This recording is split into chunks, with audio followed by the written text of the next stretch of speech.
Okay everyone, in this video I'm going to just show you how to do two different types of nap tack stitches using Sew It Pro.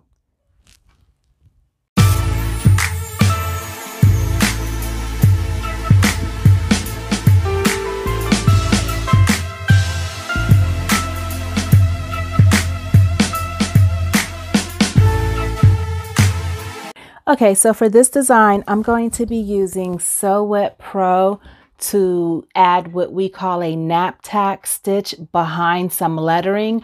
Some companies call it a knockdown stitch or a pow down or something like that.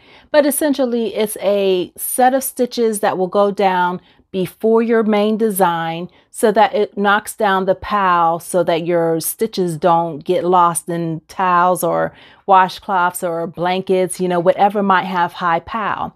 And you can do that in Sew It Pro. So what I'm going to do first is I've got to bring in my design, right?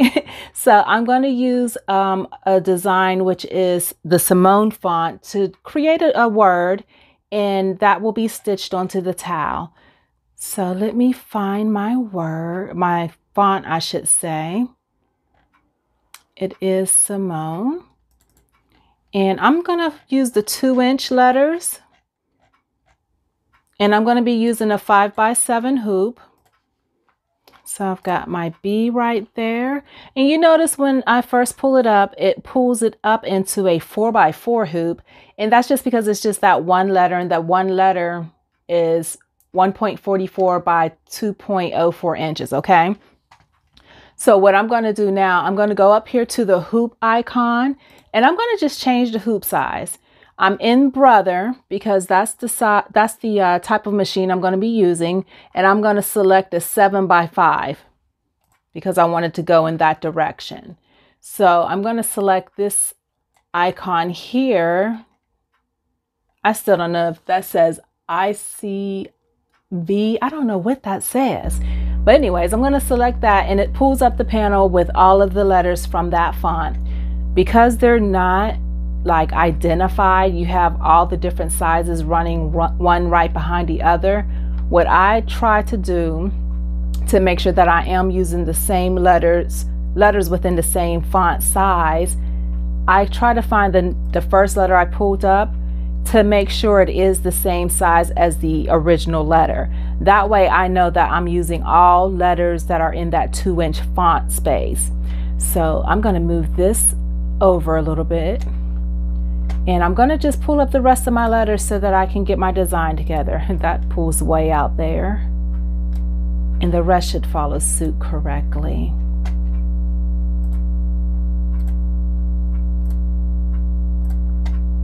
Okay, so I've got Blessed, and I am going to overlap them just a little bit because I like for my scripts to be script looking. You know how you write in cursive and your letters connect to each other? I don't want my letters to be spaced out like that with a script, which is another reason I really do like Sew It Pro, because you can do that. Now I'm going to press Control, and I'm going to use that little wheel on my mouse to zoom in just so I can get a closer look at the lettering. And if I need to adjust just little minor parts, I can do that. And I know once it's stitched out, it's not going to be very noticeable, but it eases my mind to know that I did try to get it lined up as well as possible. Okay, so I'm going to zoom back out. I'm going to close that panel, and you see it shows that I have 7 color stops. I don't need 7 color stops because this is just one word. We're stitching it all in one color. So I'm going to go up to Edit. I'm going to select Join Threads, and I'm going to join all threads of the same color. And that brings it down to just one color, okay? And so now you could click here to what I call highlight it, or you could just put your cursor over and left click, and I'm going to get this centered to the best of my ability, but I'm not going to center it up that way. I'm just going to have it centered right here, but I like it a little bit low so that it's going more to the bottom of the towel. So now what I need to do is what we call a knockdown stitch, or a nap tack, or a pow down stitch. In Sew Up Pro, it is called a nap tack. I'm going to go to Tools, and the second option says Add Nap Tack Stitches. When I click this, it will give me a few options to do nap tack stitches around the lettering, but it'll be behind it. So it's going to show up as the first stitch. And I'll just warn you, it does show up as black stitches. So if your lettering is in black, you may want to change it just so that you will be able to see your letters, okay? And you can do that by just highlighting your words and clicking a different color, okay? I'm just going to change it back to blue because the blue will be fine. So I'm going to go to Tools. I'm going to hit Add Nap Tack Stitches. It's going to ask me, how do I want these margins? Do I want them thick and far away from the letters or the main design? Do I want this to be for a low pow or medium pow, or do I want it for medium high pow? And the towel that I'm going to be stitching out on, it's really a medium, almost high pow towel. So I'm going to change it to medium high and leave it there. Nap angle, I do not mess with. Select border shape. Now, if I leave that alone, it's just going to give me a nap tack that's going to basically go behind the letters, in the shape almost behind the letters. Now, if I select, I'll show you what it looks like with nothing. So without selecting border shape, I'm going to hit OK.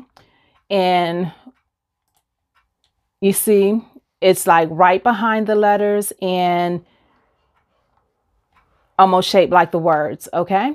Now I'm going to just back out and go back to Tools, Add Nap Tack Stitches, and I'm going to select border shape. I'm going to click that box. This box pops open and you'll see this square is an option. Actually, all of these are options, but for this particular design, I'm going to select square, and then I'm going to click OK.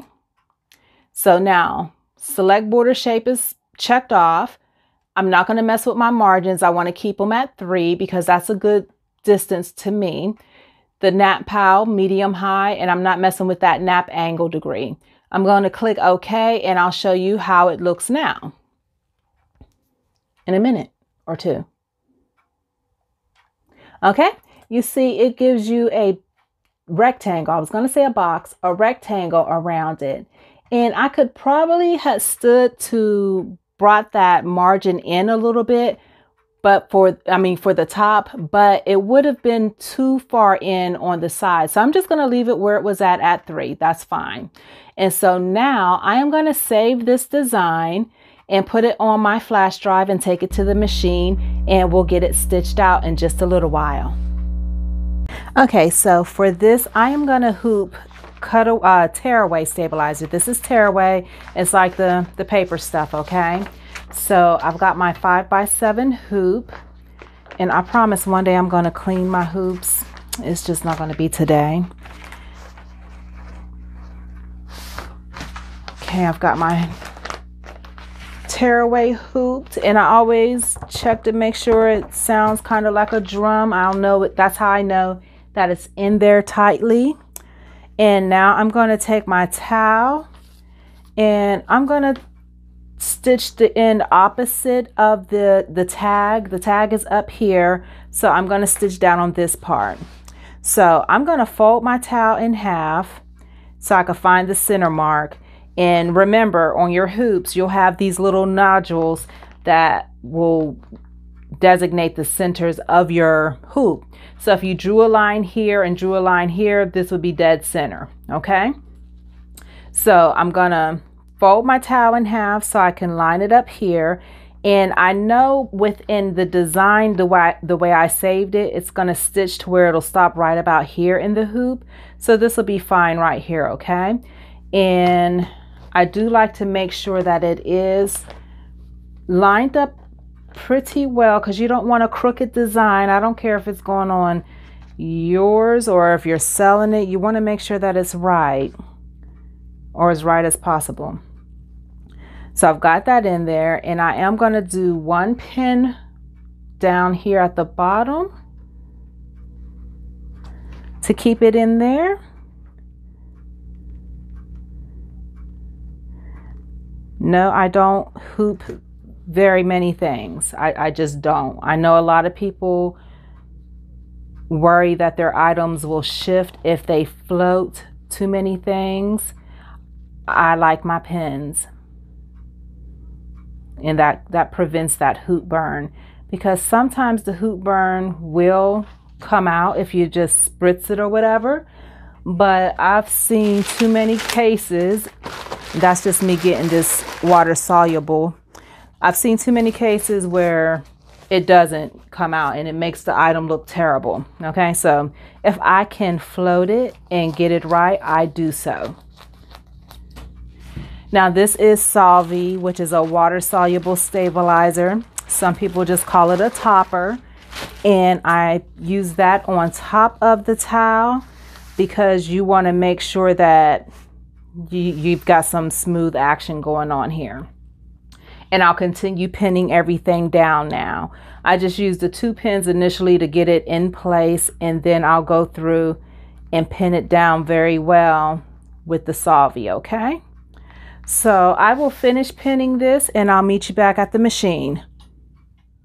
Okay, so I have the towel on the hoop, and let me just take this off real quick so I can show you that I do have it pinned down pretty well going all the way around. Okay, and it's out of the stitch area, so that's one thing important to know. If you do decide that you're going to pin stuff down, you need to know that you're pinning it away from wherever your design is going to be. You don't want your needles to be hitting these straight pins. Okay, and another thing about nap tack or knockdown stitch, whatever term you're using for this, you want the thread that you're going to be using to be as close to your towel color or your blanket color as possible.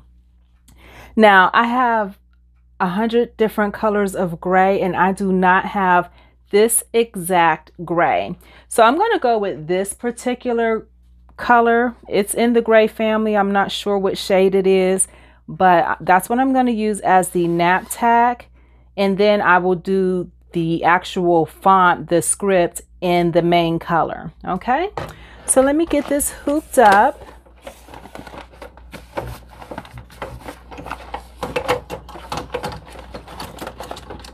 And I'll get the machine threaded. Make sure you always thread with your pressure foot up. Some machines won't let you thread it unless the pressure foot is up.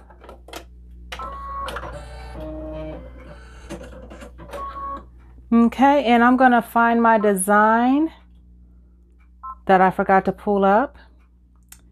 And let's see, where is it at?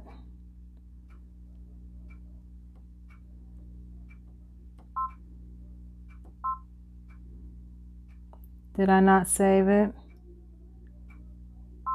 Or am I over up? Wait a minute, there it is. Okay, so I need to select embroidery for that, and I need to rotate this because it's going to stitch in the wrong direction if I don't rotate it. So now it's correct. I'm using the 5x7 hoop, so I just want to go in and make sure it will look the way I want it to look, and that is sitting up a little higher than I would like. So I am going to go back and move it. Okay, and to do this, let me move that out of your way so you could at least see what I'm hitting on this screen here.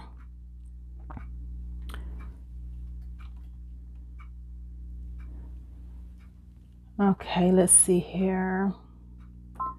Oh, I want to move it, so I'm just going to take that and move it down a little bit, and I'm going to go back and see where it sits on the hoop. That's about where I want it to be at within the hoop, so that's good. And now I am ready to stitch. Okay,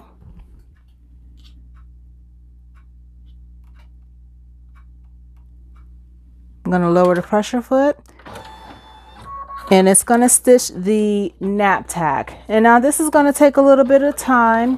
I'm not going to record all of it, but I will check back in with you all, okay? And we're making a little bit of progress. She is stitching right along. The nap tack stitches are noted on my machine to take approximately a half an hour. It has 29 minutes as far as how long that particular set of stitches will take. So I'm just gonna let it keep on going, and I will check back with you as we get a little further along.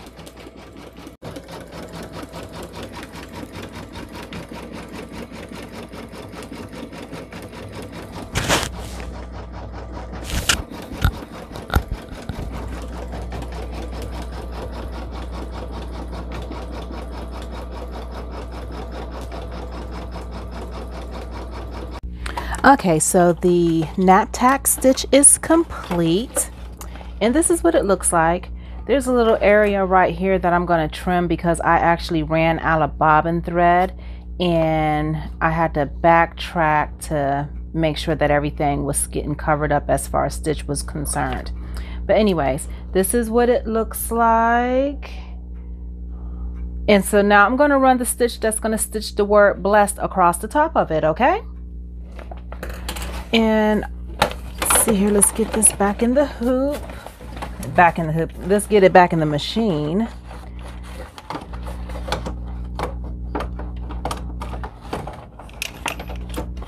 And locked in place. I'm going to change my thread and I'll get to stitching again. Alrighty, I've got my needle threaded, and it's going to stitch the word blessed on top of that nap tack. I did not put any more water-soluble stabilizer on top of it. It's just stitching right on top of it, okay? So I will let that run, and I will check back with you all when it's complete.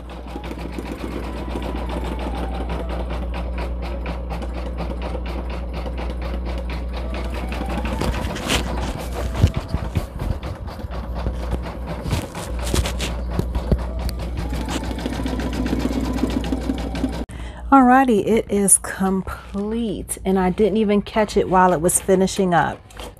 So it has finished stitching. This would look a whole lot better if this gray was a closer match to the actual towel. So I may do this over again, and I think that's a flaw in that particular bee right there. Not sure why that's looking like that. But I just wanted to show you real quick how this knockdown stitch can look. Okay, now the font, of course, or whatever design you decide to use is your choice, and this is one option for having the knockdown stitch done where it's in a predestined shape, or you can have it to where it outlines the actual wording. And I think on the next towel it's going to look a little mismatch, but it's going to be in my bathroom, so it's okay. I'm going to do the next towel where it will actually just kind of go around the word so that it'll be less of that odd colored gray showing. And I'll stitch that up and I'll let you see how that looks when I'm done. Okay, for this next towel I'm going to be using the same wording, blessed, and I am going to do the nap tack stitch that actually just outlines the wording so that I won't have so much of that awkward color gray showing. I will stitch that out and I will let you see how it looks. Okay, so you see this nap tack stitch is almost finished, and it's going to be just in the background of the word blessed, and it takes a lot less space up on the towel. And so when this gets done, I'm going to change my thread color and stitch the word blessed, and we'll see how it turns out. Now, I don't know if you can see this or not, but there's some extra stitches that it ran. I'm not quite sure what that's all about, but I am going to take my curved scissors and I'm going to go up under those stitches and pluck them out, because they will make absolutely no sense within my design. Not quite sure, but I guess it's something, the way it's programmed, that oh, I'm gonna mess up. It finished up, it came down and around, and then it ran up that way. So I'm going to take this to my table, get these stitches cleaned up, then I'll put it back on the hoop so that I can finish stitching out the last step. Okay, so remember with this towel, this is the first one with the square or rectangle tack down, knock down, nap tack. So it had the B that looked like it was separating or something. So what I decided to do this time, because I wanted to see if this was just user error, because this particular font I normally don't have any problems with like that, I put some water soluble stabilizer again on top of the tack down stitch or the knockdown stitch. I'm getting my terms confused, but the nap tack. So we're going to stitch this out and see if it makes it look any better. And if that's the case, I will do that going forward.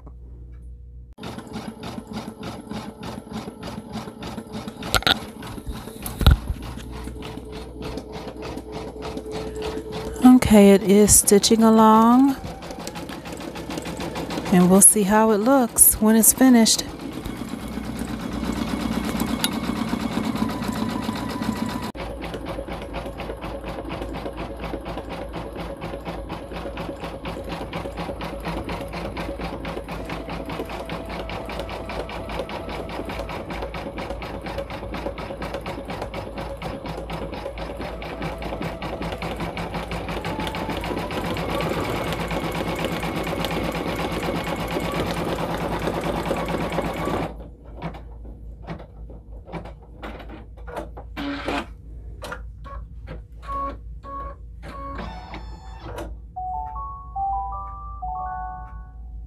Alrighty, so this one is finished, and I honestly like this type of knockdown stitch, just outlining the letters versus the other way where it's just a block around it.